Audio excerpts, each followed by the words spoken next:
How do you clean concrete steps when you have a vinyl liner? Or maybe this means fiberglass. My steps keep turning a dingy color. I've pressure washed them slightly, but they've changed color again. Once cleaned, is there anything I can put on them to keep this from happening? Thanks so much. First off, if it's a concrete step or if it's in fact a fiberglass step, a lot of that discoloration has to do with water chemistry. Make sure that you're getting your water chemistry right, because if you have iron in the water or copper in the water or anything else that could create some of those stains, no matter what you do, that stain's going to come back pretty quickly. What we always recommend is use something that's non-abrasive to clean the step.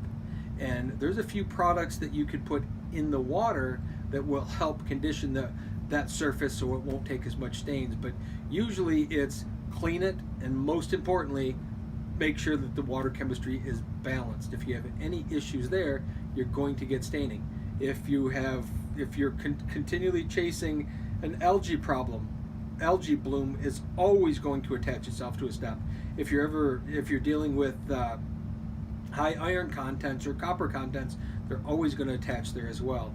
So it's kind of a combination of both. One thing, it's one or the other. Most people think it's one or the other. It's not. It's in fact both. It's the mechanical part of the stain attaching itself, and then secondary, it's about the water that even if you take it off, it's going to reestablish itself there, because that step is a lot rougher than the rest of the pool, and those stains aren't going to attach to the vinyl because that surface is very impervious to water chemistry. But a concrete or fiberglass step has a lot more contour and texture that's going to allow that stain to adhere. So clean it, but then make sure you balance your chemistry all the way through and take care of that.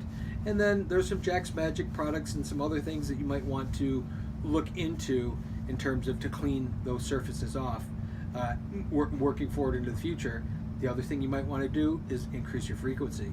A lot of people go, well, I'll do it in the spring, so they don't do it in the fall, and then that stain and that gunk sits on there for 2, 3, 4, 5, 6 months, depends on where you are in the country when the pool's not being used, whether it's closed or just not being used for several months, and it just adheres all the more and it sort of builds itself up. So just increase your frequency, make it be part of your normal schedule. If you're going to backwash the filter every couple weeks, you're going to wipe your step down every couple weeks. Just take that extra step, and you'll find that that's going to help you a whole lot.